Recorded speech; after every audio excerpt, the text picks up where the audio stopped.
Edward Benson, a 35-year-old billionaire, once had everything: a booming tech company, luxury cars, a beautiful mansion, and a glamorous wife named Sylvia. But one accident changed everything. It happened on a rainy Thursday night. Edward was returning from a late business meeting when his black Jaguar skidded off the wet highway. The trees blurred. His body slammed against the steering wheel. Metal crushed. Glass shattered. Silence followed. He survived, but barely. He woke up in the hospital days later to hear the most painful words.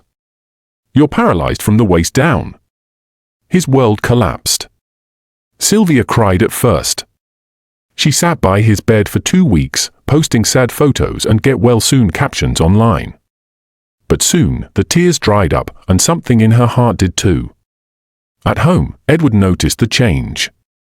She stayed out late, wore dresses tighter than ever, laughed loudly on her phone with someone she never named. She stopped looking at him the way she used to. And then one night, when Edward begged her to stay, she looked at him with eyes like knives. "I have a life to live, Edward." "I didn't sign up to be a nurse," she said coldly. Edward blinked. Then she added, "Get a maid, or I'll file for divorce." The pain wasn't just in his legs now, it was in his soul. Defeated and powerless, Edward agreed. A job advert was posted: live-in maid needed. Must be able to cook, clean, and assist with basic care. And that was how Grace entered their lives. Grace had never seen such a mansion in her entire life. She stood at the tall iron gate, her heart racing. In her hand was a small brown bag. Her shoes had holes. Her clothes were neatly pressed, but old. She wiped her palms on her skirt and whispered a quiet prayer. At just 22 years old, Grace had seen more pain than peace. Orphaned at 5 when her parents died in a house fire, she'd been tossed between relatives like a ragdoll. Some beat her for spilling water. Others made her clean from dawn till night. She had no siblings. No one to protect her. But she had hope. So when she got the call about the maid job, she packed her things and came running. She didn't care that the house was in the richest part of the city. She didn't care that the man was a billionaire. All she wanted was a chance to work, to eat, maybe even to sleep in peace. She pressed the doorbell. A loud chime echoed. The door swung open. A woman with long red nails and cold eyes stared at her. "You must be the maid," Sylvia said. Not a hello. Not a welcome. Just that. Grace nodded quickly. "Yes. Follow me. Don't touch anything unless I say so." As they walked into the house, Grace's eyes widened at the chandeliers, the white marble floor, the golden railings. But her gaze froze when she saw a man sitting silently in a wheelchair near the window. He looked like a shadow of the man he used to be. Sylvia didn't even look at him. "That's my husband. Don't mind him. Just do your job," she said, sipping wine as she climbed the stairs. Grace swallowed. Something told her this house wasn't just rich. It was full of secrets. Secrets that would soon change her life forever.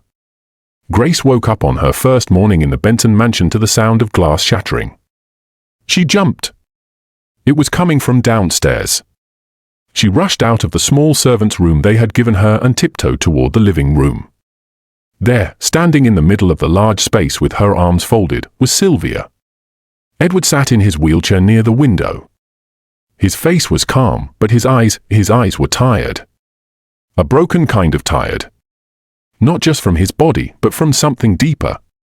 "You spilled orange juice on the floor and you just sat there, Edward." Sylvia hissed. "Do you want me to slip and die?" Edward tried to speak, his voice soft. "I was reaching for the cloth. My hand just... useless."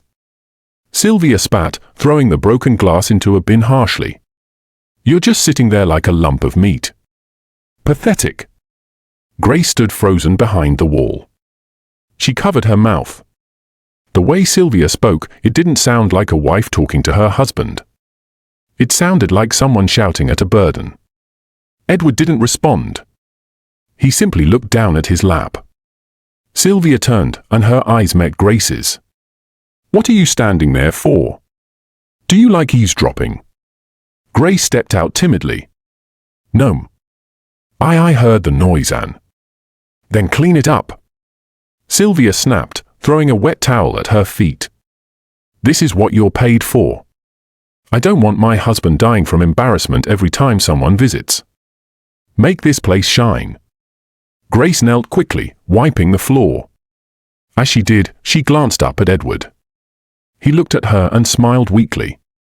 Just a flicker. It was the first kind face she'd seen since she arrived. Sylvia stormed out of the room with her heels clacking like a drumbeat of war. Grace finished cleaning and stood slowly. Edward looked at her, then said gently, "Thank you, Grace." She nodded shyly. "It's okay, sir." There was a silence. Then Edward whispered, "You shouldn't be afraid of her." Grace looked at him, eyes wide. "She's your wife." He chuckled bitterly. "Yes. She is. But sometimes, I think I married someone I never knew." Grace didn't know what to say. "You can sit," Edward said. Grace hesitated, but pulled a chair closer and sat beside him. There, in that quiet morning light, began the first real conversation between the crippled billionaire and the orphaned maid. Edward told her about the accident, the months in the hospital, the surgeries, the doctor's words that still echoed in his head, "You'll never walk again." He told her about Sylvia's distance, how her love turned cold like forgotten coffee. "I thought she loved me," he said, his voice cracking. Grace listened. She didn't interrupt. She just nodded softly, her eyes misty. "I'm sorry, sir," she said. "Call me Edward," he replied. "I think we're both prisoners in this house." That night, as Grace lay in her tiny servant's bed, she thought about Edward's words. She looked up at the ceiling and whispered a prayer for him. She didn't know why she felt something stir in her chest. Maybe it was empathy. Maybe it was something else. But deep inside her, a quiet voice said, "This house is not what it seems. And this man, he doesn't deserve this." Outside her room, Sylvia laughed loudly into her phone. Grace closed her eyes, and for the first time, she felt a storm was coming. A storm that no one in the mansion was ready for. The house was silent by midnight. The chandeliers were dim. The hallways echoed with the sound of ticking clocks. From the outside, the mansion looked peaceful, calm, even luxurious. But inside, behind the grand curtains and marble floors, lived a sadness so heavy it hung in the air like smoke. Grace had just finished folding laundry and was walking past Edward's study when she heard it, a soft sound, almost too quiet to notice. She paused. There it was again. A muffled sob. She inched closer to the half-open door.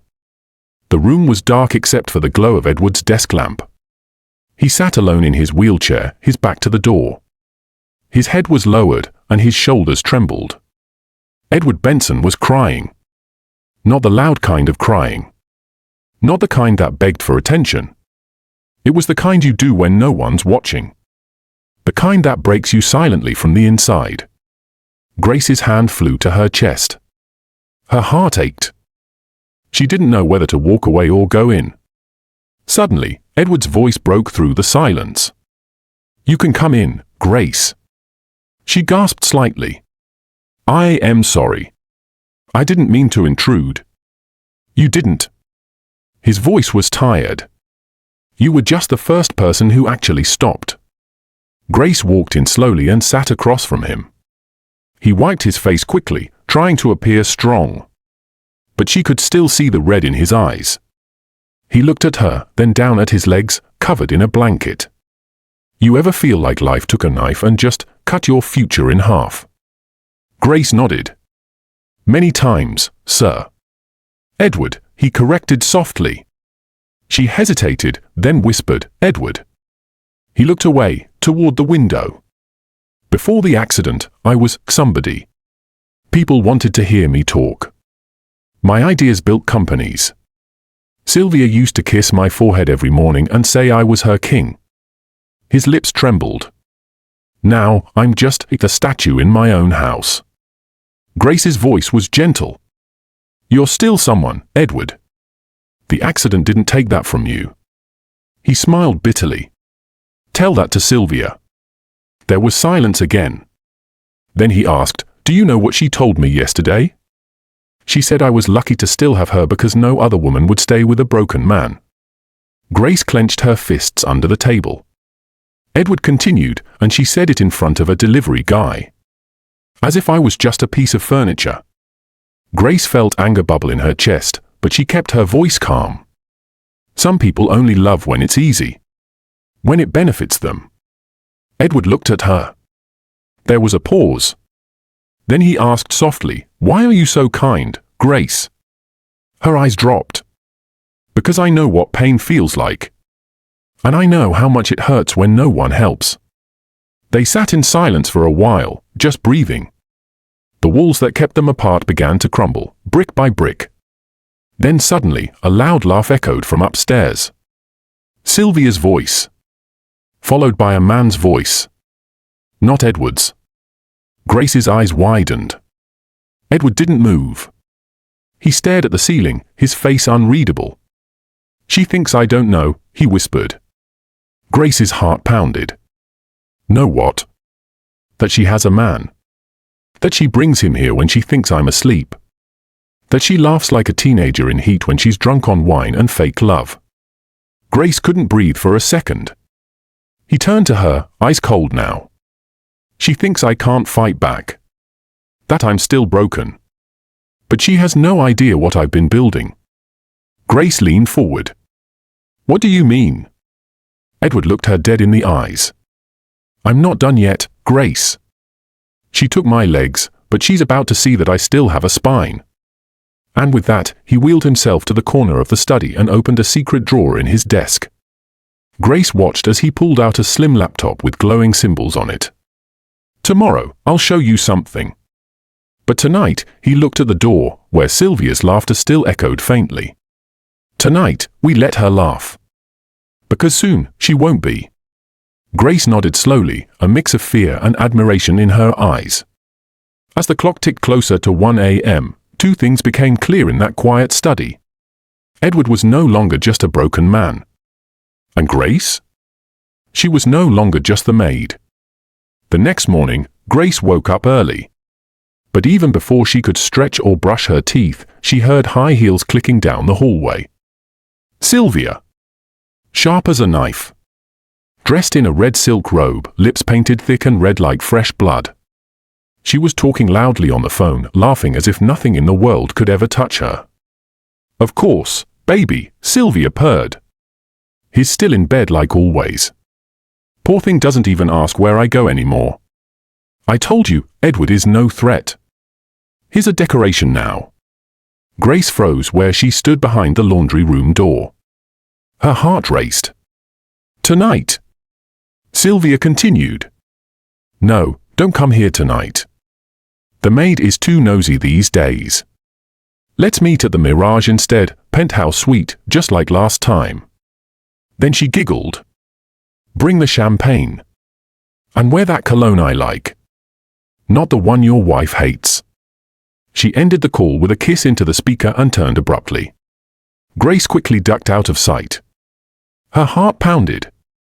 So it was true, Sylvia had a lover. Edward hadn't been imagining it. Grace wasn't sure what hurt more, the way Sylvia laughed about Edward like he was trash, or the way she carried herself so confidently, as if cheating wasn't a sin, just a sport. Later that afternoon, Edward sat in the garden. The mansion had a lovely back garden, filled with roses, lemon trees, and a small stone fountain that hadn't worked in years. Grace wheeled him outside as he requested. He looked better in the sunlight, though the shadow in his eyes remained. As she trimmed the edges of a flower bed, Edward spoke quietly. She made another call this morning, didn't she? Grace paused. Yes. She's meeting him at the Mirage tonight. Edward nodded slowly. Then he said something that surprised her. Do you know what hurts the most? Grace looked at him, waiting. It's not the betrayal, Edward said, staring into the distance. It's the fact that she stopped seeing me as a man. As her husband. As a person with dreams and thoughts. She sees a chair now, not the man in it. Grace's eyes welled with tears. She said quietly, "That's her mistake, Edward. Not yours." He turned toward her and gave a soft smile. "You're the first person to say that." They sat in silence for a while, just listening to the birds chirp and the wind rustling the trees. It was almost peaceful. Until Sylvia's voice shattered the moment. "Grace! Grace! Where's my gold heels? The ones with the rhinestones." Grace stood. "I'll be right there, Edward watched her go, then called after her. "Tonight. After she leaves. Meet me in the study." Grace nodded and hurried inside. That evening, Sylvia came downstairs dressed like a celebrity. Her perfume clouded the air. Her makeup was heavy, her jewelry sparkled. She strutted down the stairs like she owned the world. Edward sat quietly in his chair, watching her. "You looked busy," he said, hiding his bitterness behind a polite tone. She gave him a fake smile. "Just going out with friends. You know, life doesn't stop because someone got in a car accident." Then she leaned down and kissed his forehead, coldly, with no warmth. "Don't wait up, sweetheart," she whispered. Grace stood at the doorway, clutching a towel, watching everything. As soon as the front door slammed and Sylvia's car engine roared to life, Grace rushed to the study. Edward was already there. The lamp was on. The secret laptop was open. And beside it sat a small black voice recorder. Grace frowned. "What's that?" Edward's face was unreadable. "The beginning of her end," he replied. He pushed the recorder toward Grace. "Last week, I paid the security guy to plant voice recorders in every room, including the walk-in closet where she talks to her lover. That was where she made the call this morning." Grace's eyes widened. "So you have evidence?" Edward nodded. "And that's not all." He tapped the laptop and opened a file folder. Inside were dozens of videos, CCTV footage, voice recordings, even bank statements.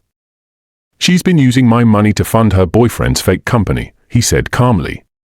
"I traced every wire transfer. She thinks I'm just a vegetable. But vegetables don't build servers in secret." Grace was stunned. "What are you going to do with all this?" Edward looked at her. Then he said something that sent chills down her spine. "I'm going to let her destroy herself.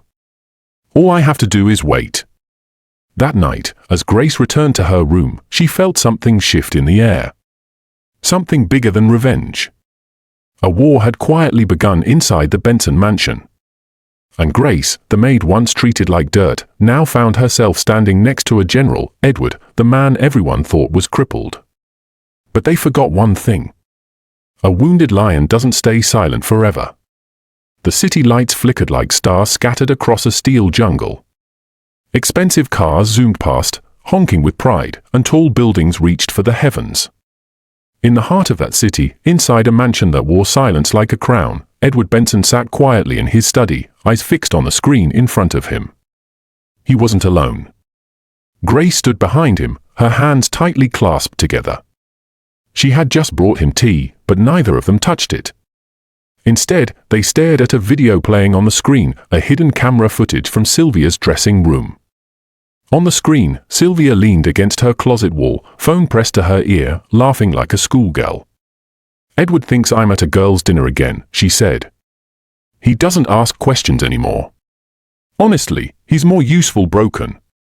At least now I don't have to pretend to care." She giggled, then continued. "I wired another $50,000 to your account. Don't spend it all on those ugly sneakers, babe." Edward paused the video. There was no anger on his face. Only something scarier, calm. Grace's voice trembled. "Are you going to confront her?" Edward shook his head slowly. "Not yet." Grace furrowed her brow. "But why? You have everything you need." Edward turned to her, voice low, measured. "Because snakes don't strike when you yell at them. They strike when they feel safe. Let her think she's winning. Let her believe I'm blind.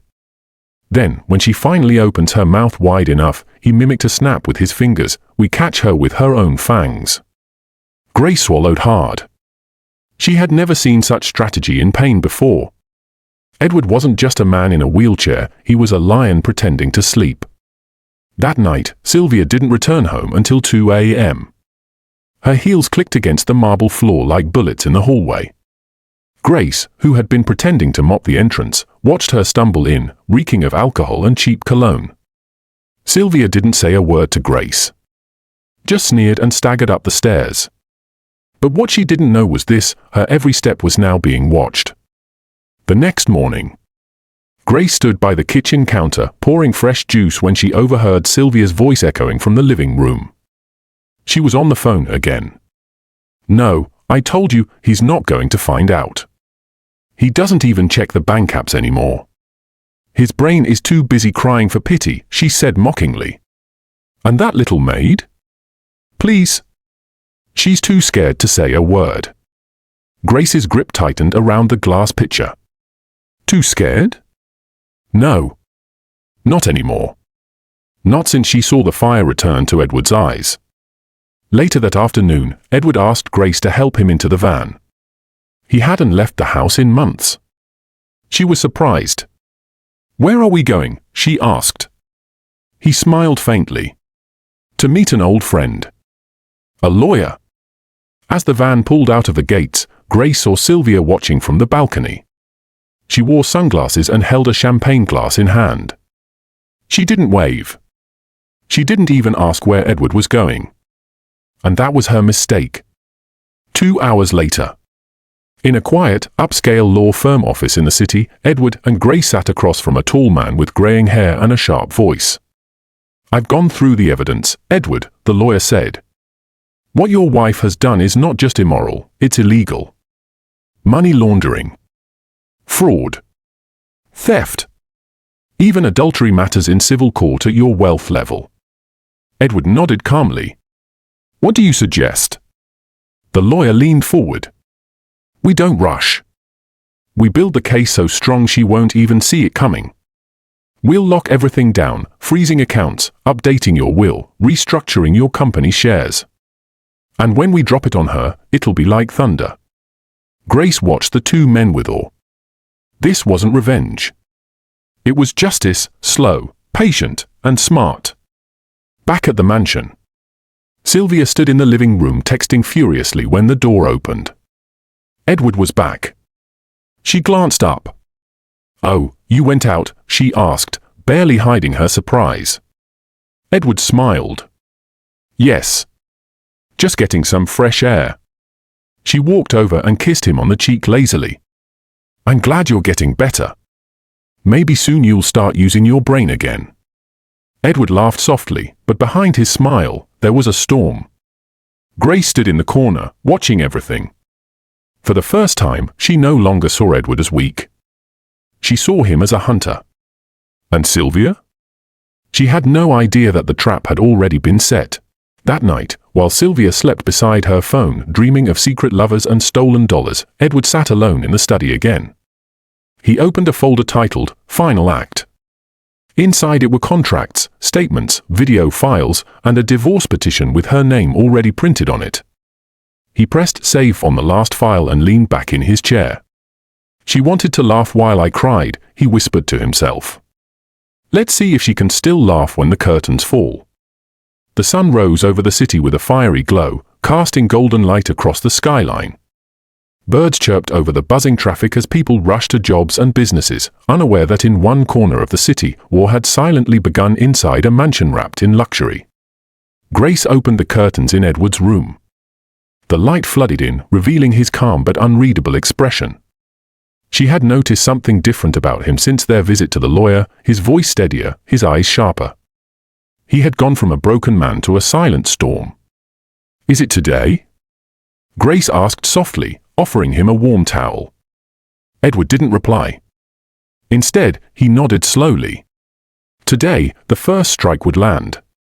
By 10 a.m., Sylvia was already dressed in a silk robe, lounging in the sunroom with her iPhone in hand and a cocktail she hadn't even paid for. She scrolled through Instagram, liking photos of men with tattoos, girls in designer clothes, and expensive resorts. Her captions read things like, "Soft life only. I don't suffer with peasants." Grace entered quietly with a tray of sliced fruit. Sylvia didn't acknowledge her. "You didn't cut the mangoes right." "I swear poor people are allergic to perfection," she scoffed without even glancing up. Grace swallowed her anger and set the tray down. Just then, the mansion's intercom buzzed. "A Mr. Damiller, corporate courier, at the gate," the security guard announced. Sylvia waved it off. Probably for Edward. Another hospital bill, maybe. 10 minutes later, the courier was standing at the door with a stack of sealed envelopes and a slim digital tablet. "Mrs. Sylvia Benson," he asked with a polite smile. "Yes." "What is this?" "Delivery from Benson Holdings. Please sign here." Sylvia looked confused. Benson Holdings was Edward's parent company, the one she thought was slowly slipping from his grip. She signed with a bored expression and took the documents into the living room. Then she began reading. And her face changed. The first letter was from Edward's legal team. A notice of restructuring. Effective immediately, her name was removed as a board consultant to any of Edward's affiliated companies. The second was a notice of suspension of her access to all joint accounts, pending investigation into suspicious activities. The third? A formal audit request. From Edward himself. She blinked. Her lips parted in disbelief. Her hand started to tremble. She flipped to the last envelope, now frantic, and tore it open. Inside was a video file on a USB stick, labeled, "Things you said when you thought I couldn't hear you." Her knees buckled. "No, no, no, no," she gasped. She looked around as if she'd been stabbed. Her glamorous image, lip gloss, silk robe, and perfect nails suddenly felt like a costume. Edward rolled into the living room quietly. "Oh, good. I see you've received the Morning Post," he said coolly. Sylvia spun around. What is this?" "Edward, are you insane?" He tilted his head. "No. I just woke up from the coma you put me in with your betrayal." Sylvia's voice turned venomous. "You think you can turn the law on me? I'm still your wife. Half of everything is mine." Edward raised an eyebrow. "You're right. That's why I gave you your half of the lies you told. Half of the money you stole. Half of the pain you caused me. But guess what? The law doesn't protect betrayal, Sylvia. It exposes it." Her voice broke. "Edward, you can't do this." "I already have." Grace watched quietly from the hallway, heart racing. She felt like a ghost inside a movie she never expected to live in. But it wasn't over. Sylvia dropped to her knees suddenly, eyes wide with desperation. "Edward, baby. I was just frustrated. I was scared. I didn't know how to help you, and I messed up. Please, let's just talk." Edward leaned forward in his wheelchair. "You humiliated me, Sylvia. In front of the maid. In front of the world. You laughed while I cried, and now you want tears to buy your way back." His voice dropped to a whisper. "This isn't revenge. It's release." Hours later, Sylvia left the house in a rush. Grace saw her storm out with her phone clutched to her chest. She had already started calling family lawyers, friends in PR, and bloggers she knew.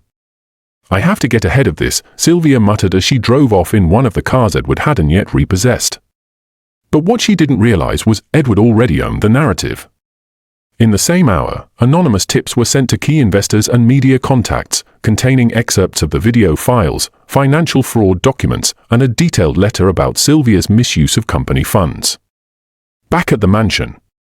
That night, Grace brought Edward a bowl of soup. He was reading quietly in his study. "She's going to fight back," Grace said cautiously. Edward didn't look up. "I hope she does." Grace tilted her head. "Why?" He finally glanced at her. "Because the more she tries to play innocent, the deeper she'll bury herself." City buzz. By the next day, the story was buzzing in high society. Edward Benson's wife accused of fraud and emotional abuse. Benson Holdings cleans house after secret scandal. Mystery maid may be whistleblower in billionaire fallout. Sylvia tried to spin the press. She told stories about how Edward was controlling, emotionally absent, and unstable after the accident. But she underestimated the power of proof. And Edward? He hadn't even played his biggest card yet. 3 days later, Grace walked into Edward's room with an envelope she found slipped under the gate. It was from Sylvia. Inside was a photo, a blurry ultrasound, and a note. "I'm pregnant. And it's yours." Grace gasped. Edward looked at the photo. His hand didn't tremble. His face didn't move. He just whispered, "Lies don't grow babies." The silence in the study was louder than any scream. Edward Benson sat still, the photo of the ultrasound between his fingers. Grace stood just beside the window, unsure whether to speak or stay silent. "A child?" Sylvia's note was brief. No apology. No explanation. Just 4 words. "I'm pregnant. It's yours." Grace leaned forward. "Do you believe her?" Edward's jaw clenched. His voice, when it finally came, was calm but laced with cold fire. "No. Sylvia doesn't grow life. She destroys it." Grace took the letter and the photo, her heart pounding. Could it be real? Was Sylvia really carrying Edward's child, or was this just another trick, a last desperate move to keep the power she was losing? Edward turned his wheelchair to the window, staring out at the night. "I need to know the truth. But I won't ask her. She lies too easily." Grace's eyes widened. "What will you do?" He turned to her, a dangerous calm in his gaze. "We test her without her knowing." The next morning, Edward called his friend and longtime physician, Dr. Mikas Daramola, a private geneticist who had handled all of Edward's medical records since before the accident. Dr. Mikas arrived quietly, bringing his full mobile DNA testing kit, like a spy delivering state secrets. In Edward's study, they spoke in hushed tones.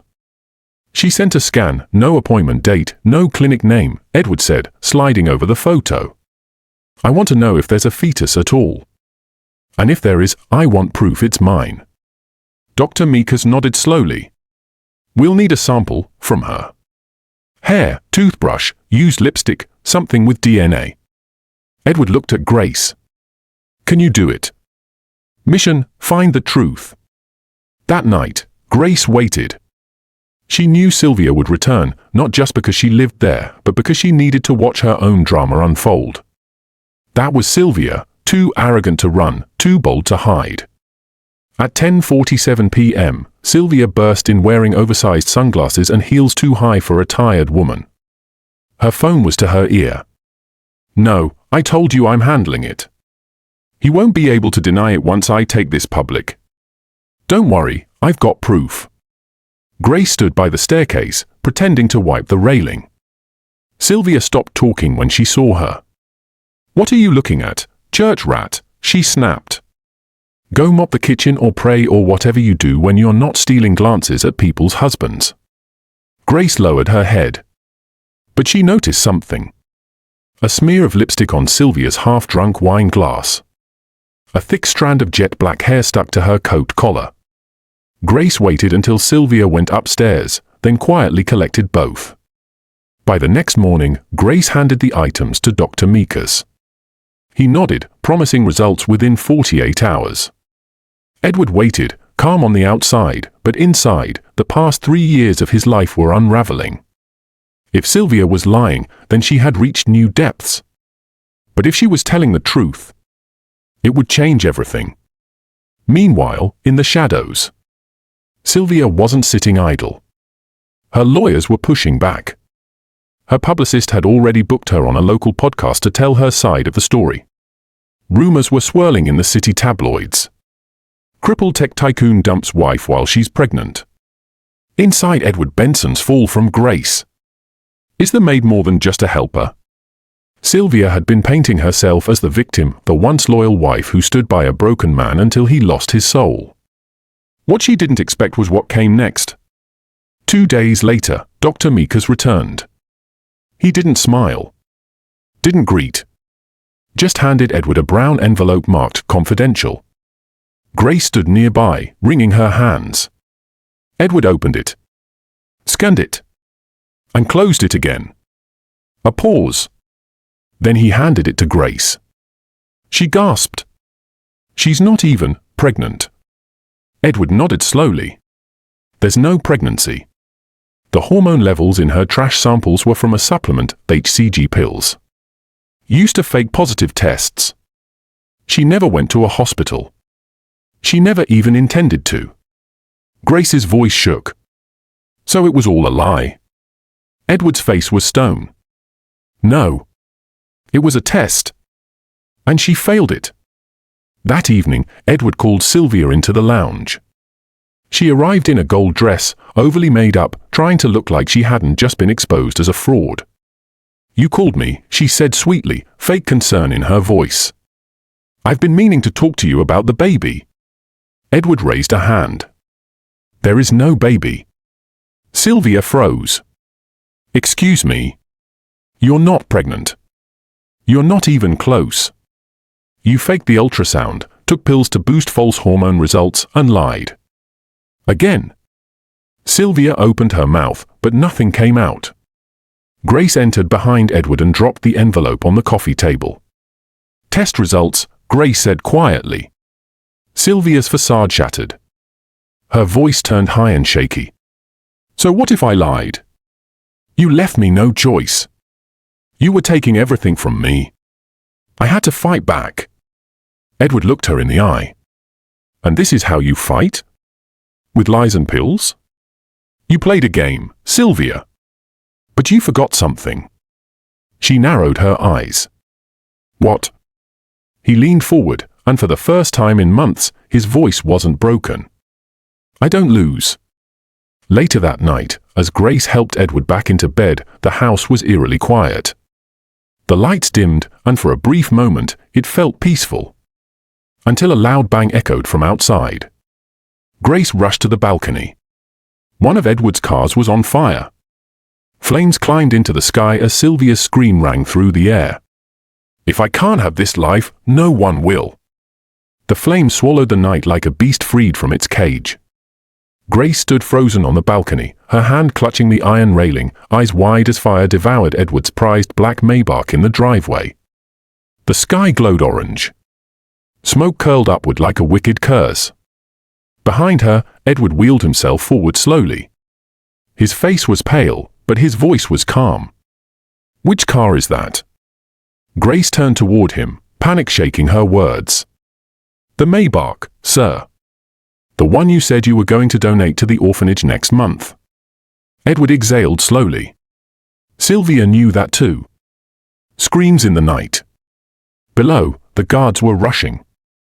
Buckets. Hoses. Chaos. And in the middle of it all, Sylvia stood barefoot, her golden heels in one hand, her other arm flailing as she screamed like a banshee. You think you can humiliate me, Edward? You want to take everything and give it to this little rat maid. She pointed straight at Grace, whose heart almost stopped. That car meant nothing to me, Edward said from the balcony, his voice loud and clear. But your outburst means everything. Sylvia locked eyes with him. You're a fool, Edward. You think people love you because of your soul? No. It was your money. Your power. You're nothing now. A broken man in a chair. Guards tried to calm her down. She slapped one away and stormed back inside the mansion, yelling. Grace's fear. Grace helped Edward back into his study. She was shaking. What will she do next, sir? Edward paused, staring at the chessboard on his shelf. She's already losing. Desperation makes snakes bite harder. But she's forgotten she's not the only one who can strike. By the next morning, Edward had done two things: changed every lock in the house and installed 24/7 live surveillance in the mansion, complete with hidden mics and cameras, accessible from his custom-built control system in the study. Grace watched in awe as the technician explained the system. "You can hear every room, sir. Even if she whispers." Edward nodded. "Let her bury herself." Sylvia's new plan. Sylvia stayed locked in her room for the next 2 days. No tantrums. No shouting. Not even insults. Grace didn't trust the silence. It was the kind of quiet that came before a storm. On the third day, Edward played a recording from Sylvia's bedroom camera. Grace stood behind him, holding her breath. The video showed Sylvia sitting at her vanity table. She was speaking softly, on the phone. No, the pregnancy lie didn't work. He had it tested. But listen. I've got something better. Something he won't see coming. I'm going to make it look like she's sleeping with him. Yes. That one. The maid. Grace gasped. Sylvia continued. She's always near him. Helping him change. Feeding him. I'll take photos. I'll pay someone to leak them. By the time I'm done, she'll be out. And I'll be back in full control. Oh, and make sure the story reaches Benson Tech board members. Once they see his mixing romance with the help, they'll pull his funding. Edward stopped the recording. The room was quiet for a beat. Then he looked at Grace. She's going to ruin your life to save hers. Later that night, Edward and Grace sat together, hatching a plan. If she wants photos, Edward said, we'll give her a show. But this time, it will be our performance. He instructed Grace to act closer than usual. Sit a little nearer. Laugh a little louder. Help him change shirts with the door just barely ajar. Sure enough, by the next morning, Sylvia was peeking out of corners. Phone in hand. Snapping pictures. Edward sent the photos straight to his secure server using hidden room cams, timestamps, and location data. Let her run with it, he said. And when she does, we drop the real footage. That night, Sylvia strutted into the dining hall wearing her power suit and red lipstick. You both look cozy, she said. I'm sure the board will love this. Mixing business with a little bedroom assistant. She slapped an envelope onto the table. Grace picked it up. Inside were printed photos, her feeding Edward soup, her wiping his forehead, her adjusting his shirt as he laughed. They'll believe what I want them to believe, Sylvia said proudly. Edward leaned back in his chair. You're right. People do believe what they see. That's why we prepared something too. He pressed a button on the remote. The projector lowered. And on screen came the full, uncut footage, time-stamped, with angles from the hidden cams. Sylvia's voice, her phone calls, her plans to set Grace up. Everything. Grace watched Sylvia's face crumble. What is this? She whispered. It's called the truth, Edward said. And the board will get it before your lies reach them. Sylvia's phone buzzed. She picked it up. Her hand shook. The color drained from her face. She dropped the phone and it slid across the table. Grace picked it up. A single message from Benson Tech legal team flashed on the screen. Due to your unethical conduct, your shares are under review. Your position as board advisor is suspended until further notice. Sylvia backed away, her voice cracking. You set me up. Edward smiled, his voice cool as ice. No, Sylvia. You walked into your own fire. I just made sure you didn't miss it. Suddenly, outside, a loud knock thundered on the door. Police? Knock. Knock. Knock. The heavy pounding at the front door sent an icy wave through the Grand Benson mansion. Grace stood frozen near the dining table, her hand still gripping Sylvia's phone. Edward's calm expression didn't shift, but a small, knowing smile tugged at the corner of his lips. That would be the guests you invited, Sylvia, he said softly, his voice sharp as a blade. Sylvia's face twisted.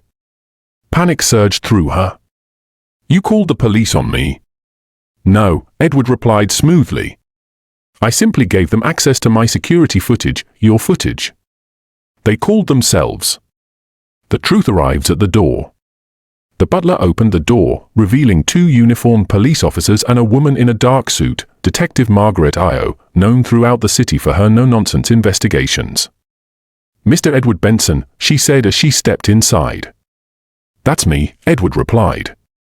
Grace stood beside him, eyes wide, heart thumping like a war drum. We've reviewed your submission, Detective Io continued. Security footage, audio files, and call logs, very detailed. We're here to ask Sylvia Benson a few questions regarding threats, attempted character defamation, and potential corporate sabotage. Sylvia stepped back like a wild animal cornered. You can't arrest me. He's doing this because I left him. He's framing me. The footage says otherwise, the detective replied. The officers approached slowly. Sylvia shrieked. Don't touch me. Do you know who I am? I'm Sylvia Benson. Not anymore, Edward said. As of today, you're Sylvia Hamilton, the name on the passport you secretly renewed last month when you planned to flee the country after crashing my car. Sylvia's mouth opened but no words came out. Grace stared at Edward, stunned. He had been watching everything, even the things no one noticed. The unraveling of Sylvia. As the officers escorted Sylvia toward the door, she twisted her neck and screamed at Grace. You think you've won, you little insect? He'll throw you away next. He doesn't love you, he just needs someone to wipe his pity face. Grace took a small step forward. Her voice was soft, but firm. Even if he doesn't love me, at least he respects me. That's more than he ever had with you. Sylvia spat on the marble floor, her eyes wild. The officers pushed her through the door. The mansion, once filled with Sylvia's heels, laughter, and cruelty, fell silent. After the storm. Hours later, Grace helped Edward into the living room. Rain tapped gently against the windows, and nothing like the storm that once changed Edward's life. Are you okay? Grace asked. He nodded, slowly. You were brave tonight, he said. You've always been brave. She smiled, shyly. I was scared. Edward looked at her, his expression thoughtful. Being brave doesn't mean not being scared. It means doing the right thing anyway. The next day, Edward had a video call with the Benson Tech board members who had received the evidence against Sylvia. One by one, they expressed their support. Edward, we were misled, said Mr. Rawlings, the senior board director. We never doubted your leadership, but now we understand the full picture. We're sorry you had to go through this, another said. You built this company from nothing. Sylvia almost destroyed it. She underestimated you, Edward said. Everyone did. Unexpected visitors. That evening, Grace heard a knock on the back kitchen door. She opened it to find a girl, no more than 12, soaked from the rain. Are you Grace? The girl asked. Yes, dear. Who are you? The girl held out a small torn envelope. My auntie said to give you this. She said you're the only one who'd understand. Grace took the envelope and opened it. Inside was a single photo. A young girl. Burns on her hands. Sad, haunted eyes. And on the back, scribbled in rough handwriting. She's being used like I was. Don't let her suffer. Please. Grace's stomach twisted. Who gave this to you? She asked urgently. The girl shook her head. I can't say. She's scared. New mystery, new mission. Grace returned to the living room where Edward was reading a book. She showed him the letter. Something's wrong, Edward. Someone's crying for help. He took the photo, studied it quietly, and then looked up at Grace. Let's find out who she is. Grace nodded. Even if it means stepping into fire again. Edward's eyes gleamed. Sometimes, the only way to heal is by walking through fire for someone else.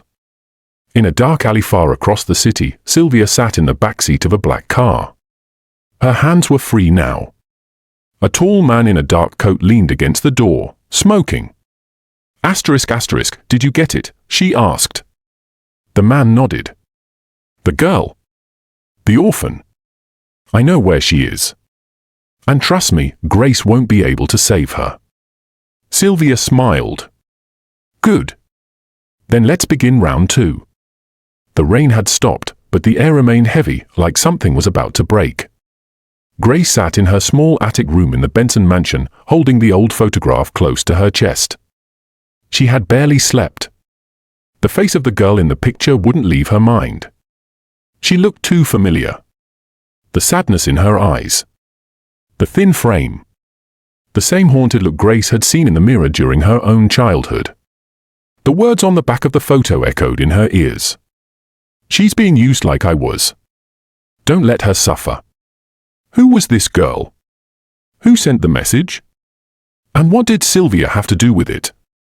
The next morning, Grace found Edward in his study, already sipping coffee. I need your help, she said. Edward looked up, concerned. The girl? Grace nodded. She placed the picture and envelope on his desk. Edward studied them again. His sharp mind, once celebrated for disrupting the tech world, was already ticking. The handwriting, he murmured. It's not a child's. But not entirely adult either. Maybe late teens. He turned to his computer and typed rapidly, scanning the photo through an AI recognition system he had once used for security analytics. Moments passed. There, he pointed. This image matches a missing persons bulletin 6 months ago. He clicked. A profile appeared on screen. Name, Hannah Ease. Age, 13. Last seen, local marketplace in Oriel Street. Reported by anonymous tip. Status, presumed runaway. Grace's heart sank. She's not a runaway. She was taken. Look at her hands, burns. She's being hurt. As Edward dug deeper, Grace stepped outside for air. The city hummed in the distance. She sat by the fountain in the courtyard and closed her eyes, remembering. She was 9. The first time a woman burned her hand with an iron because she dropped a glass cup. The second time, it was for speaking without permission. Pain was the only thing she had known for so long. Her fingers traced the faint scars still hiding beneath her skin. Not again, she whispered. Not to another girl. Later that evening, Edward called a contact from his old life, Dyke Williams, an independent investigator and former cybercrime specialist. Grace wasn't sure what to expect, but Dyke was warm and sharp-eyed.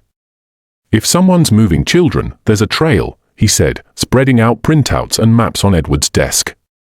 Trauma leaves shadows. So do traffickers. He pointed to a location on the map. This part of Oriel Street, no CCTV. A known blind spot.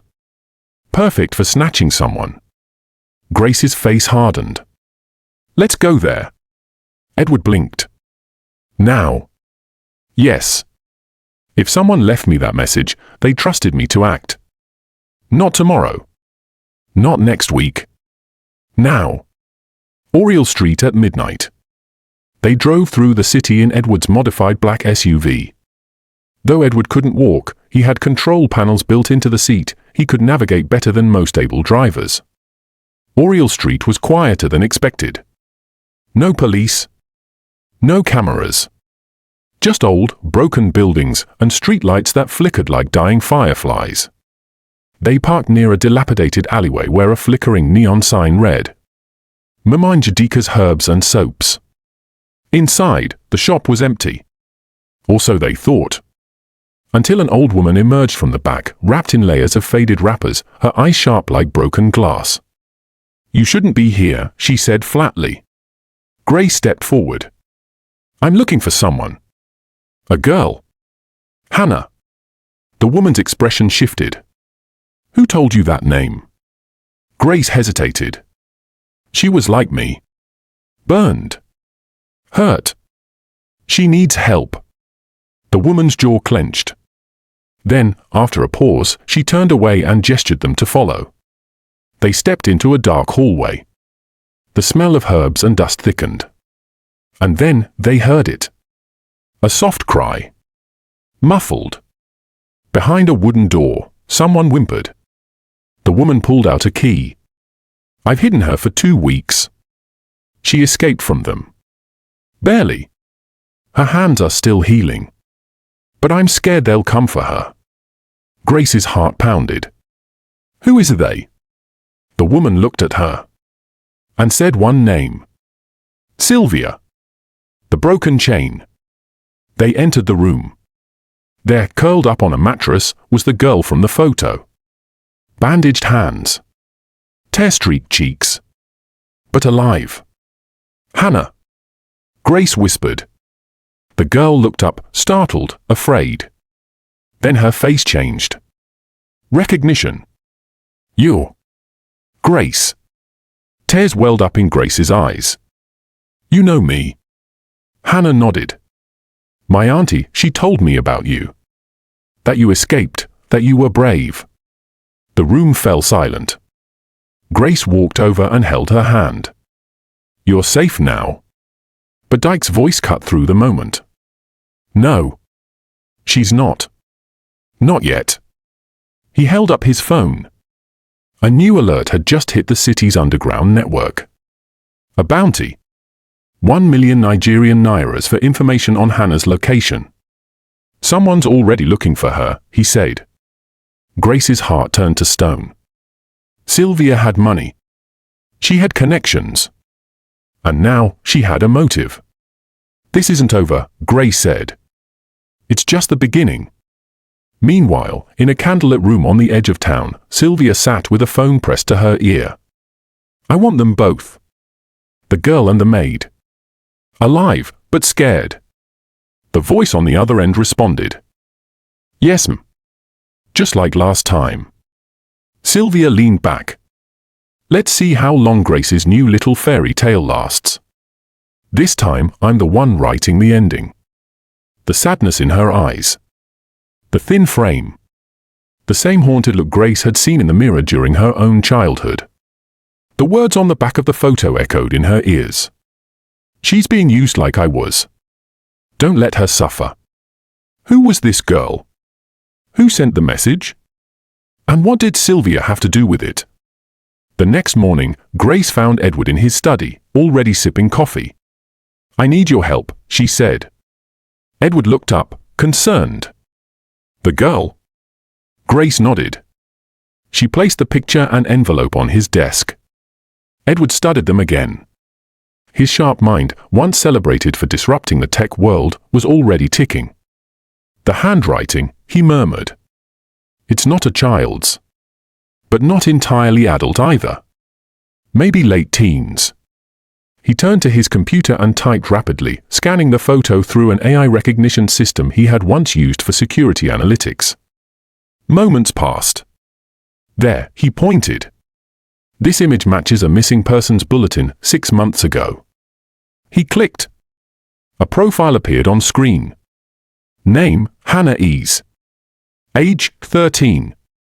Last seen, local marketplace in Oriel Street. Reported by anonymous tip. Status, presumed runaway. Grace's heart sank. She's not a runaway. She was taken. Look at her hands, burns. She's being hurt. As Edward dug deeper, Grace stepped outside for air. The city hummed in the distance. She sat by the fountain in the courtyard and closed her eyes, remembering. She was 9. The first time a woman burned her hand with an iron because she dropped a glass cup. The second time, it was for speaking without permission. Pain was the only thing she had known for so long.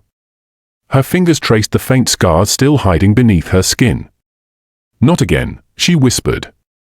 Not to another girl. Later that evening, Edward called a contact from his old life, Dyke Williams, an independent investigator and former cybercrime specialist. Grace wasn't sure what to expect, but Dyke was warm and sharp-eyed. If someone's moving children, there's a trail, he said, spreading out printouts and maps on Edward's desk. Trauma leaves shadows. So do traffickers. He pointed to a location on the map. This part of Oriel Street, no CCTV. A known blind spot. Perfect for snatching someone.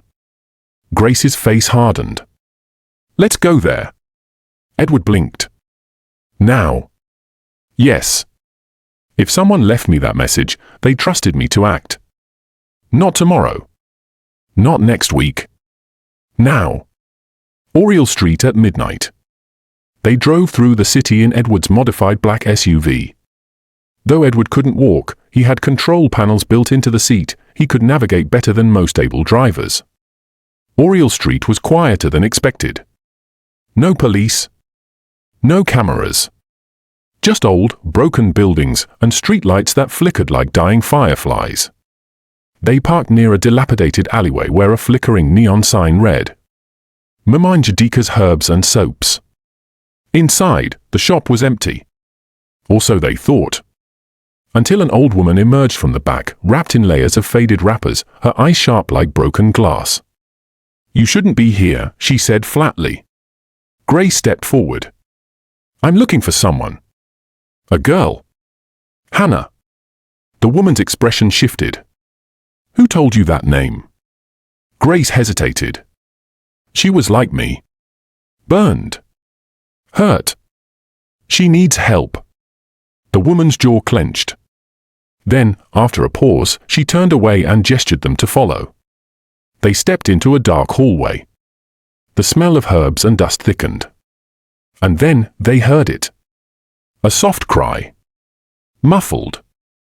Behind a wooden door, someone whimpered. The woman pulled out a key. I've hidden her for 2 weeks. She escaped from them. Barely. Her hands are still healing. But I'm scared they'll come for her. Grace's heart pounded. Who is they? The woman looked at her. And said one name. Sylvia. The broken chain. They entered the room.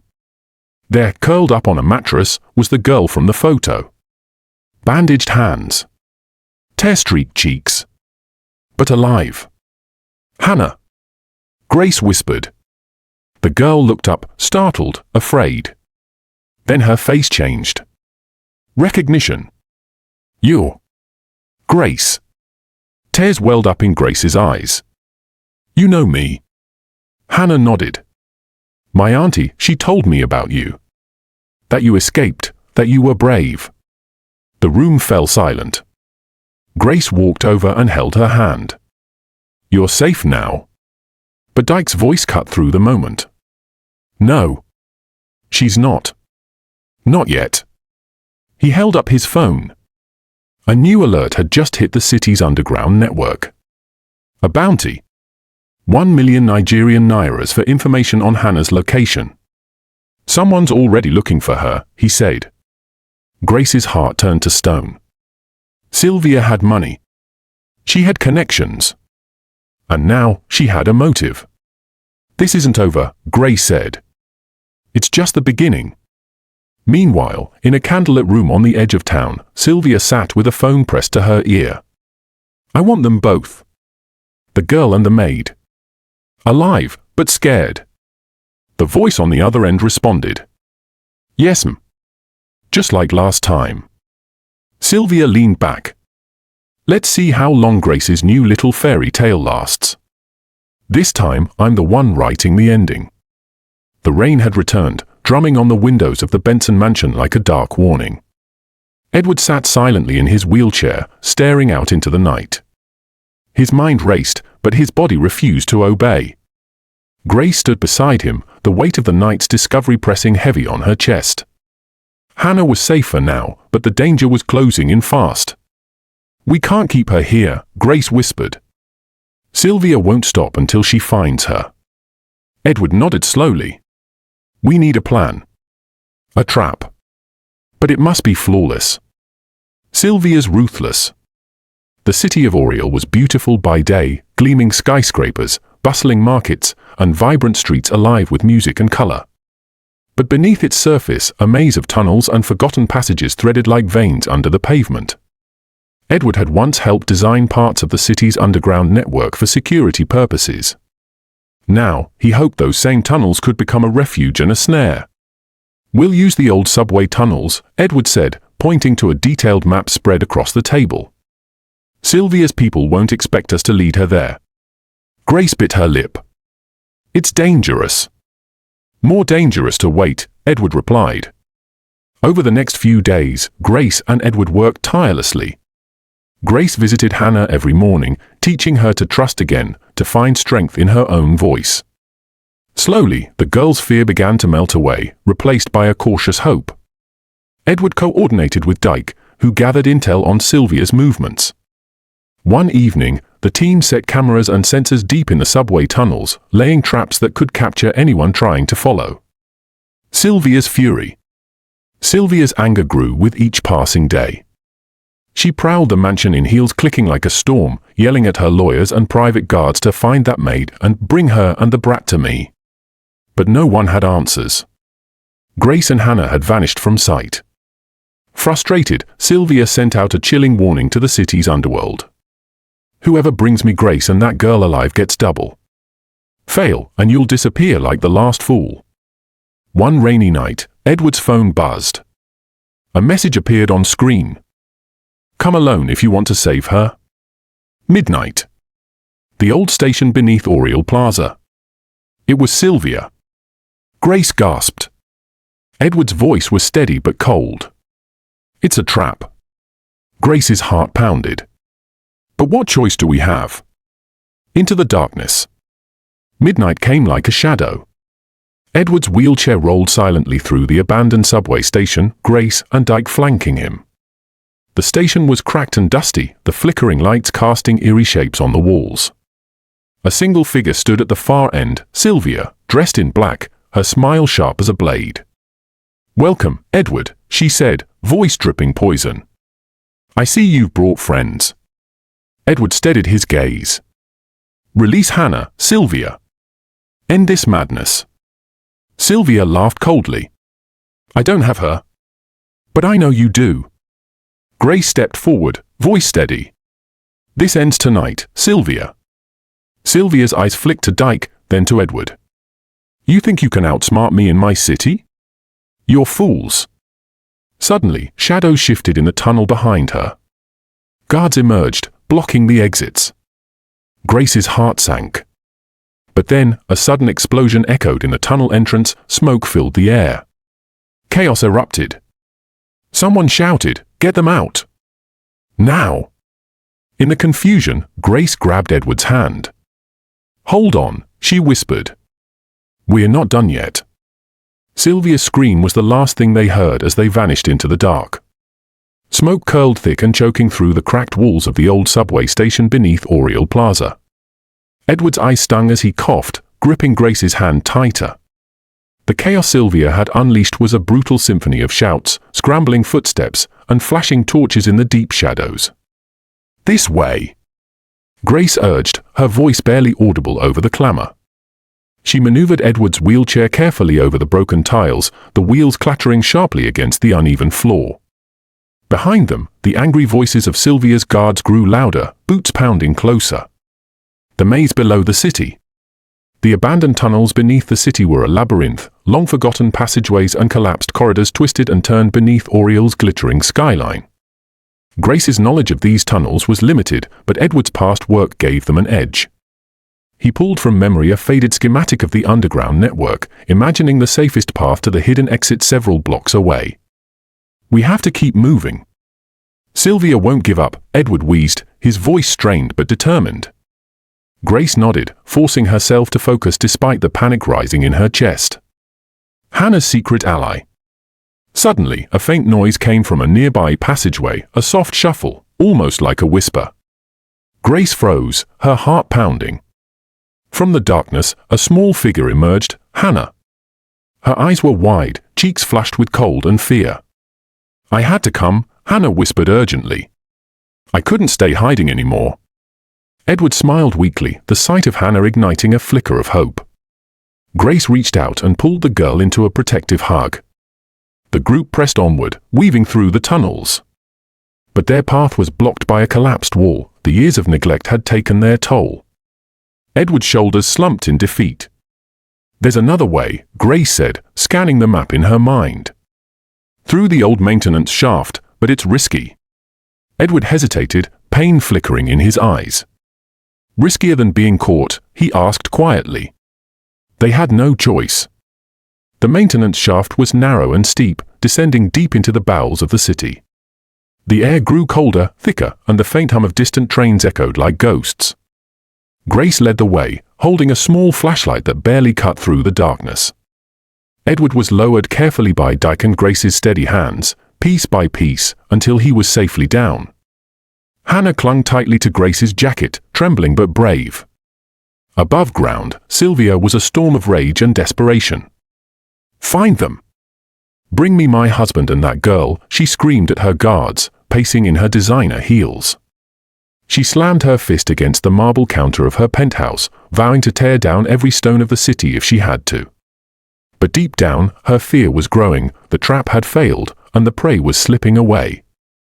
The team reached a faint light, a faint glow signaling the exit to the surface near the city's old docks. Grace's breath caught in her throat. Edward looked at her, pain and pride mixed in his eyes. "Thank you," he whispered, "for not giving up." But before they could move toward the light, a shadow blocked their path. A man stepped forward, a stranger with a grim face and a long coat. "You shouldn't be here," he said, voice low and warning. Grace held her ground. "We're escaping. We don't want trouble." The man's eyes flicked to Edward, then Hannah. "Sylvia sent me. But I'm not your enemy." Confusion flooded the group. "Why would Sylvia send you?" Edward asked cautiously. The man's voice dropped. "Because she's afraid. And because there are others who want her gone too." Grace looked at Edward, torn but knowing this might be their only chance. "What do we do?" she whispered. Edward nodded slowly. "Trust him. For now." The stranger extended a hand. "Follow me, if you want to live." The stranger's name was Malik. His face was weathered, eyes sharp and calculating, but there was an unexpected warmth when he looked at Edward and Grace. He led them deeper into the shadowed tunnels beneath Oriel, where the air was thick with silence and secrets. "You're lucky to be alive," Malik said quietly. "Sylvia doesn't just want you caught, she wants you destroyed." Edward, still fragile but resolute, asked, "Why help us? What's your stake in this?" Malik hesitated, then sighed. "Because the city's darkness is spreading, and Sylvia is part of it. But you might be the light that stops her." Malik guided them through winding corridors to a hidden underground chamber lit by flickering lanterns. It was a stark contrast to the luxury Edward was used to: bare stone walls, scattered crates, and a small group of people who looked like shadows themselves. "This is the sanctuary," Malik explained. "A place where those who've been hurt by the city's secrets find safety." Grace's eyes softened as she looked at the faces, young and old, broken but hopeful. Among them was a woman with kind eyes who approached gently. "I'm Mara," she said. "We've heard about you, Edward Benson. You're not just a crippled man, you're a symbol of hope." Edward felt a spark ignite within him. For the first time in weeks, he saw a chance, not just to survive, but to fight back. That night, as the city's lights blinked miles above, Malik shared what he knew. Sylvia's rise wasn't just a tale of greed, it was woven with old grudges and dark alliances. She had enemies who wanted her gone, but her own thirst for power made her dangerous beyond measure. "She's got the city's elite in her pocket," Malik said. "But she's not untouchable." Grace listened intently. Every word was a piece of the puzzle. Edward asked, "What can we do? How do we stop her?" Malik's eyes darkened.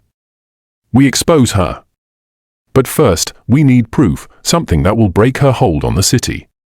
In the dim light, Grace and Edward whispered, plotting their next move.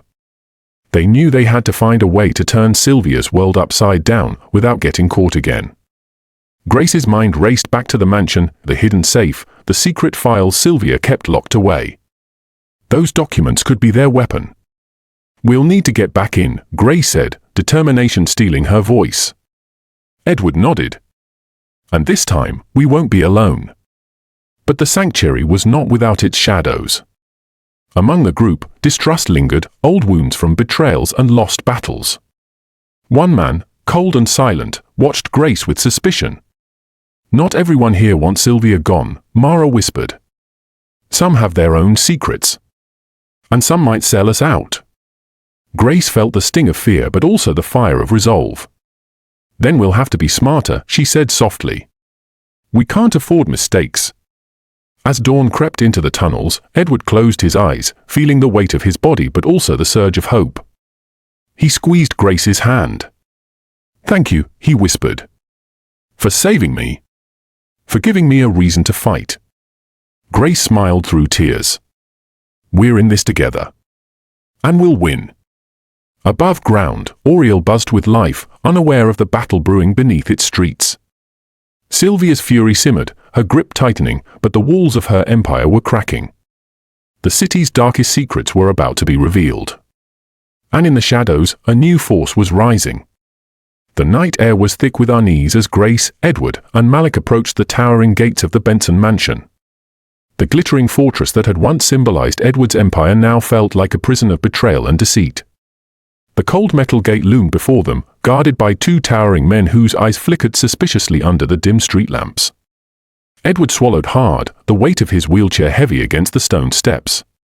"This is it," Grace whispered. "We have to get inside, find the safe, the proof." Malik nodded grimly. "And be ready. Sylvia's shadows are everywhere." Under the cover of darkness, Malik picked the lock with practiced ease, and the gates creaked open just enough for them to slip through. The sprawling gardens were bathed in silver moonlight, casting long shadows that seemed to whisper secrets. Every crunch of gravel beneath the wheels made Edward's heart race. As they approached the mansion, Grace's breath caught. The grand entrance, usually bustling with staff and guests, was eerily silent. It was as if the house itself was holding its breath. Inside, the mansion was a maze of opulence and cold luxury. Marble floors gleamed beneath crystal chandeliers, but the air was thick with tension. They moved quickly, avoiding security cameras and patrols. Grace led them to the study, Edward's once beloved sanctuary now commandeered by Sylvia. "The safe is behind that bookshelf," Edward whispered, his fingers trembling. Grace pushed the heavy shelf aside, revealing a steel door with a digital keypad. Malik worked swiftly, hacking the system while Edward and Grace kept watch. The safe clicked open, revealing stacks of documents, USB drives, and a small black notebook. Grace's hands shook as she sifted through the papers, bank statements, secret contracts, and emails linking Sylvia to corrupt city officials and illegal deals. Edward's eyes widened in disbelief. "This is it," he said. "The proof we need." But before they could celebrate, footsteps echoed through the hallway, a cold, deliberate rhythm. Sylvia's voice sliced through the silence, dripping with venom. "Did you really think I'd let you walk into my den?" She stepped into view, flanked by two burly guards, her eyes blazing with fury. "You betrayed me, Edward," she spat. "Now you'll pay." Grace gripped Edward's arm tightly, preparing for a fight. Malik stepped forward, his calm a stark contrast to Sylvia's rage. "This isn't over, Sylvia." A tense standoff erupted, words exchanged like daggers. Sylvia's guards lunged, but Malik was ready. Quick moves and calculated strikes sent them crashing into the walls.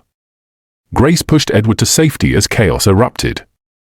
Edward's voice was steady despite his pain. "We'll expose you. The city will know." Sylvia snarled but knew the tide was turning. Her carefully built empire was cracking, and the truth was about to shine through the darkness. With the document secured, Grace, Edward, and Malik fled through a hidden passageway Malik had discovered during their escape. The night swallowed them as they disappeared into the maze of city streets, hearts pounding but hope burning brighter than ever. As the first light of dawn painted the city skyline, Edward looked out over Oriel, feeling the weight of his past but also the promise of a future reclaimed. "This is just the beginning," he said softly. Grace smiled, eyes shining with determination. "And we'll be ready for whatever comes next." The city of Oriel never truly slept, and neither did its secrets. After their narrow escape from the Benson mansion, Edward, Grace, and Malik found themselves at the heart of an intricate web of allies and enemies. The documents they had stolen were powerful, but dangerous. Sanctuary under siege. The sanctuary buzzed with urgency as Mara gathered the group to examine the evidence. Grace laid out the papers on a rough wooden table, their edges crinkling under the dim lantern light. These contracts link Sylvia to a web of corruption, money laundering, bribery, even human trafficking, Grace explained, voice barely above a whisper. Edward's face hardened. She's not just a cruel wife, she's a criminal threatening this entire city. Mara nodded. But exposing her will make us targets. We need more allies, and fast. An unexpected visitor. Just as the group was deep in discussion, the heavy door creaked open. A tall figure stepped inside, cloaked and cautious. Grace tensed. "Who is that?" Edward asked, wincing as he shifted in his wheelchair. The stranger removed his hood, revealing a face marked by years of struggle but with eyes full of resolve. "I'm Jonah," he said. "I've been watching Sylvia's empire crumble from within. I want to help." Malik narrowed his eyes. "Why should we trust you?" Jonah smiled faintly. "Because I lost someone to her greed. I'm done hiding." Jonah led them through narrow alleyways and forgotten tunnels beneath Oriel, places where whispers turned into plans.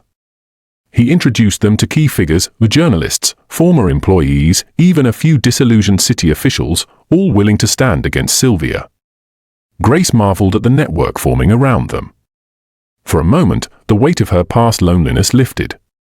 But not all who claimed friendship were true. Late one night, Grace overheard hushed voices in the sanctuary's hall. "Sylvia's forces are closing in," one whispered. "We must know who's leaking our plans."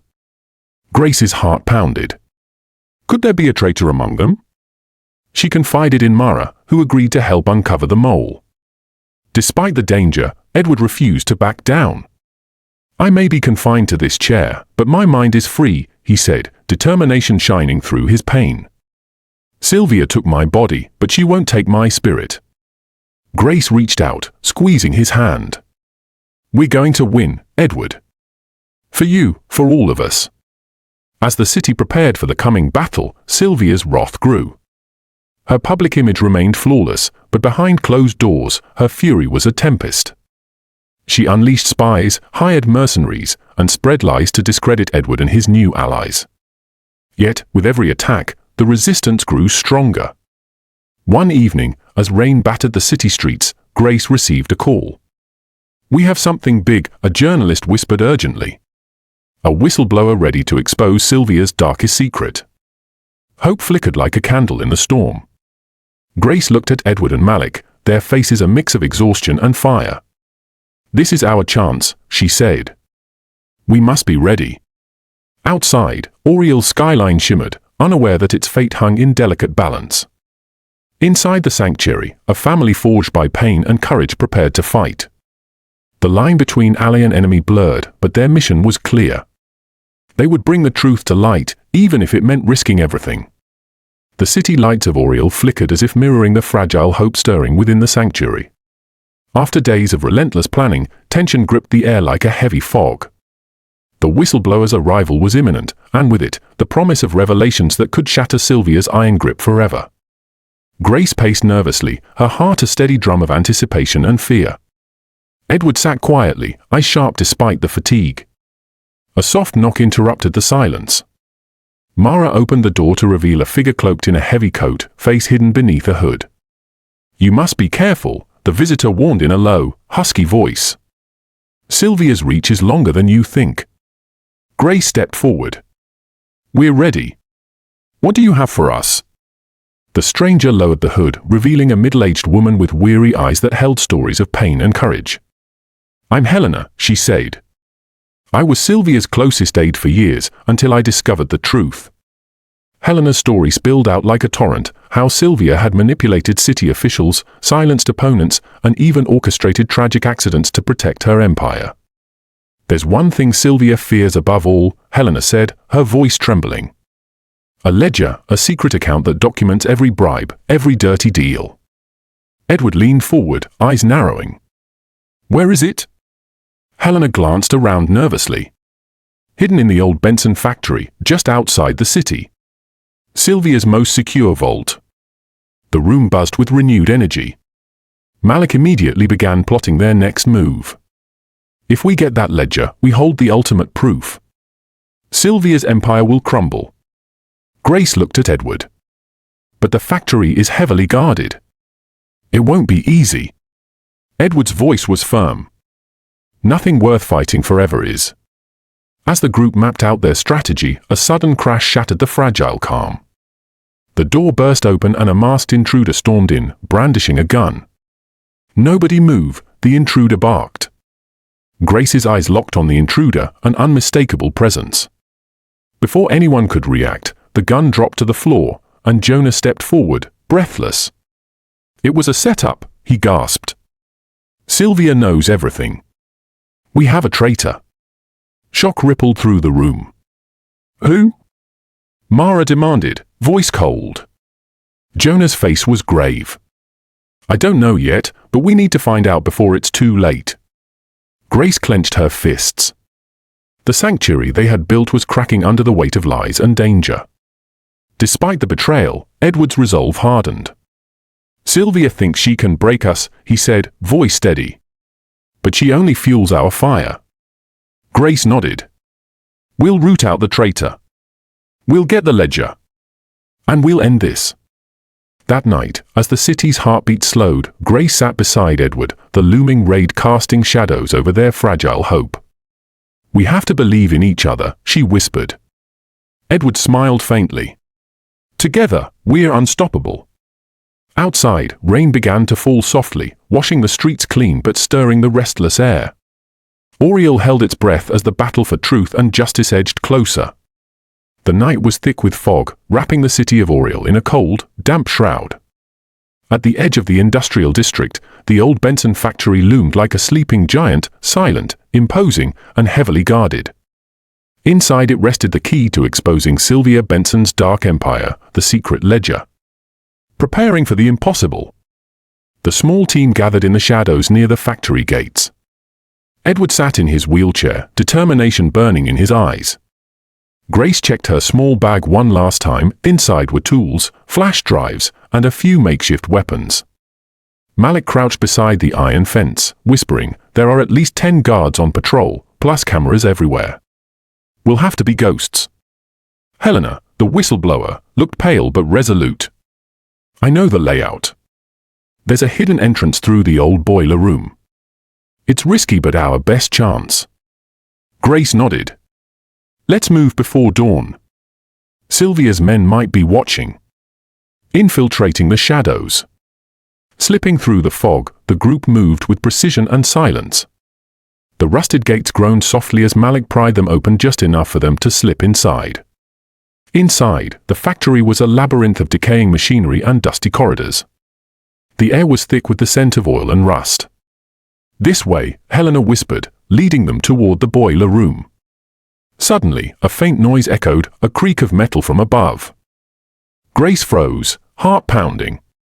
Malik raised a finger to his lips, signaling everyone to stop. A shadow passed overhead, a guard making his rounds. The team held their breath until footsteps faded. The heavy boiler room door groaned as Helena pushed it open, revealing a maze of pipes and steam valves. "The vault is behind that wall," she said, pointing to a large, rusted panel. "There's a hidden keypad nearby, but the code changes every week." Edward pulled out his phone and with a faint smile said, "Leave that to me." Despite his paralysis, Edward's sharp mind and tech skills were unmatched. Using an app he developed, he hacked into the factory's outdated security system. Minutes felt like hours as the team waited, tension snapping like a taut wire. Finally, a soft beep echoed. "We're in," Edward whispered. The panel slid open slowly, revealing a steel vault door. Inside the vault, shelves were lined with files, USB drives, and stacks of documents. Grace hurriedly gathered the items, stuffing them into her bag. Suddenly, the lights flickered, and alarms blared through the factory. "We've been spotted!" Malik shouted. "Move! Move!" Helena urged. The group sprinted through the factory, guards closing in behind them. Malik grabbed Grace's arm, pulling her toward a narrow side exit. Edward wheeled himself with all his might, gritting his teeth as the alarms echoed like thunder. As they burst into the foggy night, shouts and gunshots rang out. A bullet whizzed past Grace's ear. Heart racing, she stumbled but kept moving. Waiting outside was Jonah with a car engine roaring, ready to speed them away. They jumped in, and Malik floored the accelerator just as the guards reached the factory's gates. Behind them, the old factory disappeared into darkness. Safe but shaken, the team regrouped in a hidden safe house. Grace opened her bag, spreading the stolen evidence across the table. "This is it," she said, voice trembling with hope and fear. Edward looked around at the faces lit by dim candlelight. Sylvia's reign is over. But we must be careful, this is only the beginning. Outside, Oriel's lights twinkled like distant stars. The city was unaware that a storm was gathering, a storm that could change everything. The battle for truth, justice, and redemption was far from over. The stolen ledger was safe in the hands of Edward, Grace, and their allies, but so was a dangerous secret. Sylvia Benson's power was far from broken. In fact, the ledger had ignited her fury, and she was preparing a ruthless counterattack that would shake the very foundations of their fragile resistance. Sylvia sat in her penthouse, the skyline of Oriel sprawling beneath her like a kingdom she ruled with iron claws. The news of the breach at the Benson factory hadn't yet reached the public, but she knew the truth was slipping out. Her fingers tapped rhythmically on the glass table as she stared at the surveillance footage, Edward's team escaping, evidence in hand. "They think they can destroy me," she hissed, voice cold as ice. Across the room stood Victor, her most loyal enforcer, his face shadowed but eyes hard. "We will crush them, Im. No one crosses Sylvia Benson and lives." Sylvia's plan began with poison, whispered lies and carefully crafted rumors spread through the city's elite. Late-night texts and anonymous calls accused Edward of financial crimes and infidelity. Grace felt the tension rising in the sanctuary. "People are starting to doubt us," Mara said, her voice tense. Edward shook his head. "We have the truth. That's all that matters." But even Edward couldn't ignore the growing storm of public opinion turning against them. Inside the sanctuary, an unexpected visitor arrived, a figure cloaked in secrecy. "I have information," the stranger said, eyes darting nervously. Grace recognized him immediately, Mark, a man who once worked for Sylvia's security team. "What do you want?" Grace asked cautiously. Mark swallowed hard. "Sylvia knows about the ledger. She's sending people to take it back by any means necessary. And there's a spy in your midst." The room froze. I scanned each other, suspicion thick in the air. "Who?" Grace demanded. Mark hesitated. "I can't say, but I can help you find out." Edward frowned deeply. "If Sylvia has a spy inside, we are in more danger than we realized." The team doubled down on security, locking doors, checking IDs, and questioning everyone. Grace stayed awake nights, haunted by the possibility of betrayal. One evening, as she locked up the sanctuary, a shadow moved behind her. Before she could react, a hand clamped over her mouth. Grace struggled fiercely, adrenaline flooding her veins. The attacker dragged her into the dark hallway, whispering threats. But just as the situation grew dire, a sudden crash echoed, the door flew open, and Malik burst in. With quick moves, he disarmed the attacker. Breathing hard, Grace stared into the face of the traitor. It was Jonah. Jonah's eyes were cold, regret mingling with desperation. "I didn't want to," he whispered. "They have my family. Sylvia's threats are real." Grace's heart shattered, but she knew there was no turning back. Edward stepped forward, voice calm but firm. "We will protect you. But your betrayal has consequences." Jonah agreed to help expose Sylvia's spies in exchange for protection. But trust, once broken, is never easy to rebuild. The team knew the fight ahead would be harder than ever. Outside, Oriel's streets buzzed with life, oblivious to the war brewing in its shadows. The ledger was safe for now, but how long would it remain so? And who could be trusted when betrayal lurked so close? The city of Oriel was cloaked in heavy rain, the relentless downpour washing away the neon reflections from the slick streets. Inside the sanctuary, a storm of a different kind raged. Edward, Grace, Helena, Malik, and the reluctant Jonah sat around the table strewn with documents and half-empty coffee cups. The ledger was their weapon and their target. Edward's eyes burned with fierce resolve. Sylvia won't wait. She's planning her next move. We have to act now. Grace clenched her fists, nerves tangled with hope. We have proof of her crimes, but exposing her in the city's court means facing every dirty trick she can throw. Helena nodded. She controls half the city's media and police. We need undeniable evidence and a strategy that can't be silenced.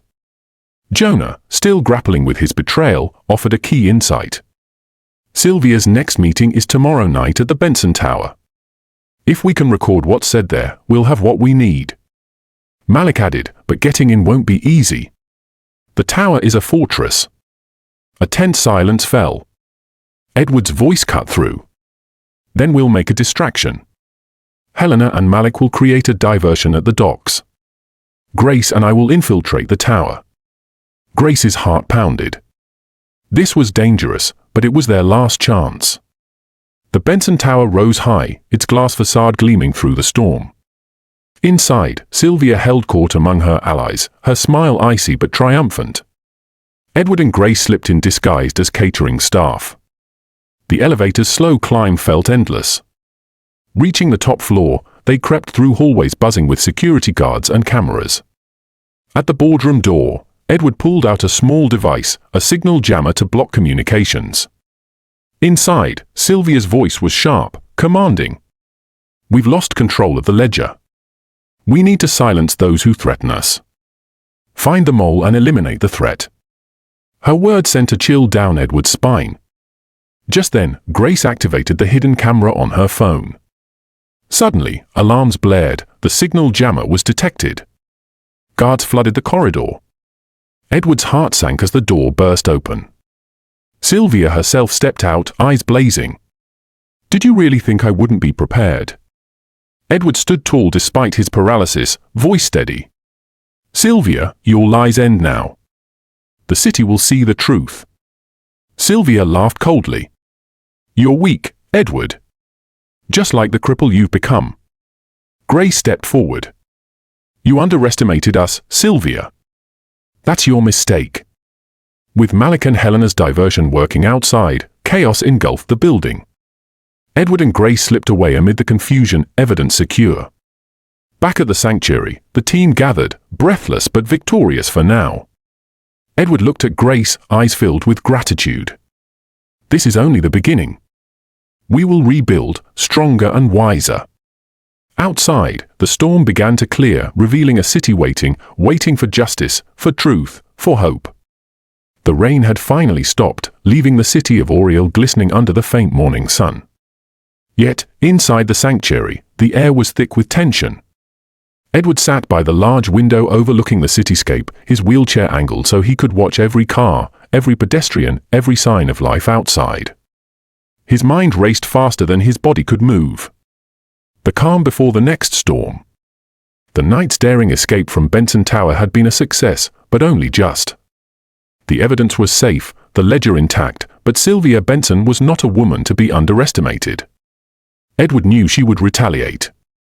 She still held immense power, wealth, and influence. And Sylvia never played fair. Grace entered quietly, carrying 2 cups of tea. She set one down beside Edward and took a seat near him. You did great last night, she said softly. Edward smiled faintly. We did it together. But the fight isn't over. Unseen threats. As the others slept, Edward's mind returned to Jonah's confession, a spy in their midst. Despite the chaos of the previous days, the thought gnawed at him. Trust was fragile now, broken and brittle.